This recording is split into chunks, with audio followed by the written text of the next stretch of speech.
Hi friends, welcome to my channel.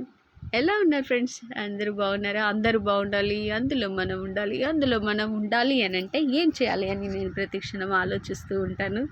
చూడండి friends, మా గల్లీలో ఇంకొక వినాయకుడిని తీశారనమాట. ఆ వినాయకుడి కూడా నేను వీడియోస్ తీశాను. మినిమం అంటే మా గల్లీ స్టార్టింగ్ నుంచి ఎండింగ్ వరకు ఒక 10-15 వినాయకుడి విగ్రహాలు ఉంటాయన్నమాట. ఇంతలా చేస్తారు పండగ అంటే అసలు ఎలా అంటే ఫ్రెండ్స్, నలుగురము మన ఇంటి మెంబర్స్ ఎంతమంది ఉంటాం అంతవరకే చేసుకుంటాం. అక్కడి వరకే అది పండగ అని మనం అవుతాము. ఈ గణపయ్య పండగ అలా కాదు ఫ్రెండ్స్. అసలు వినాయక చవితి అంటే చాలు ఎక్కడ లేని వాళ్ళందరూ స్టేజ్ దగ్గరికి రావడం, ఎక్కడ లేని వాళ్ళందరూ ప్రోగ్రాంలో పార్టిసిపేట్ అవ్వడం, అందరం కలిసి వినాయకుడిని పండగ చేయడం, అందరం కలిసి సగర్వంగా ఆయన్ని సాగనంపడం నిమజ్జనానికి. అసలు ఈ పండగనే వేరు ఫ్రెండ్స్. ఎన్ని పండగలున్నా పండగలన్నిటిలో వేరుగా ఉంటుంది, డిఫరెంట్.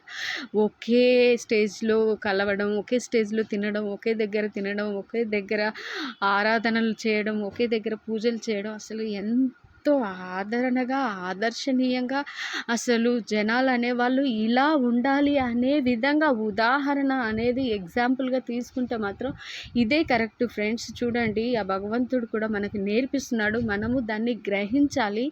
ఎన్ని రోజులు ఉన్నా ఎంత ఉన్నా ఎవరికి శాశ్వతం కాదు. ఇలా అందరినీ ఒక స్టేజ్ దగ్గరికి చేసే అంత శక్తిమయుడు అని అంటే ఆ గణపయ్య, ఆ గణనాథుడే అని నాకు అర్థమైంది నిజంగా. అంటే అందరం కలిసి ఎంతో ఆర్తనాదాలతోటి జై బోలో గణేష్ మహారాజ్కి, జై బోలో గణేష్ మహారాజ్కి. అసలు చిన్న పిల్లల అయితే అసలు వాళ్ళు గణనాథుని వదలాలి అన్న కూడా ఏడుస్తారేమో అన్నట్టుగా ఉంటుంది. అంత బాగా చేస్తారు. మా గలీలో అయితే ఆకాశాన్ని అంటే అంతగా సెలబ్రేషన్స్ చేస్తున్నారు. వీళ్ళ ఆటలకి, వీళ్ళ సంతోషాలకి అసలు అవధులే లేవన్నమాట. అంతలా గణనాథుడికి నృత్యాలు చేస్తూ ఆయన్ని సాగనంపుతున్నారు సగర్వంగా. చూడండి ఫ్రెండ్స్, ఎక్కడ చేస్తాము ఇలాంటి సెలబ్రేషన్స్?